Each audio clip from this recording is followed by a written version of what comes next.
तपोवनचा विषय तुम्ही सांगितलं तसं ऑलरेडी गरम असताना ठाणे शहरात या मेंटल हॉस्पिटलच्या आत 734 झाडं तोडण्याचं एक प्रपोजल PWDनी ठाणे महानगरपालिकेला दिलं. ठाणे महानगरपालिकेने 24 नोव्हेंबरला नोटीस दिलेली आहे आणि त्याच्यात ते म्हणतात की 7 दिवसात जर कोणाला ह्याच्याबद्दल काही आक्षेप असेल तर त्यांनी नोंदवावा. आता आज आम्ही 8 डिसेंबरला या ठिकाणी आलो आहे, म्हणजे तो वेळ संपल्यानंतर 7-8 दिवसात आम्ही आलो आहे.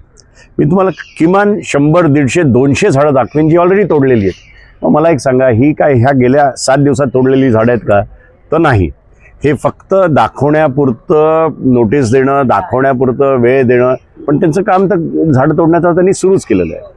आणि ह्याच्या निषेधार्थ आज आम्ही या ठिकाणी आलेलो आहोत.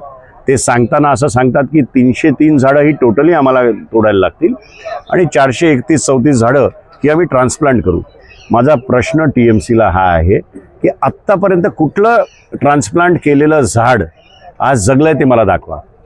ह्या मेंटल हॉस्पिटलमध्ये माझ्याकडे यादी आहे, त्याच्यात 15 झाडं अशी आहेत जी हेरिटेज झाडांमध्ये आहे. आम्हाला दाखवा ही 15 झाडं कुठली, आणि ह्या 15 झाडांमधला एकही झाड तर तोडत नाही ना, हेही आम्हाला कळून द्या. परंतु अधिकाऱ्यांचं असं म्हणणं आहे की एकही झाड जे आहे ते तोडलं गेलं नाही आणि तोडलं जाणारही नाहीये. साहेब, मी तुम्हाला किती झाडं दाखवतो, मग काही झाडांना तर मला असं वाटतं ते तर कोणी जाणकार माणूस येईल तेव्हा बघेल, काही झाडं काळी पडली आहेत, पानं तुटली आहेत, मी काही केमिकल टाकलं आहे का?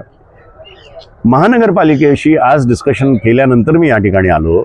त्यांचं म्हणणं आहे की PWDनी झाडं तोडण्याचं प्रपोजल आमच्याकडे दिलेलं आहे, त्याला मान्यता आम्ही अजून दिलेली नाही आहे. साहेब, आज माझ्या घराच्या बाजूला जर एक फांदी तोडायची असेल ना, तर त्याची मान्यता मला ट्री कमिटीकडनं घ्यायला लागते आणि त्याला दिवसेंदिवस आणि महिने जातात. आज तुम्ही म्हणता की मान्यता दिली नाही आहे,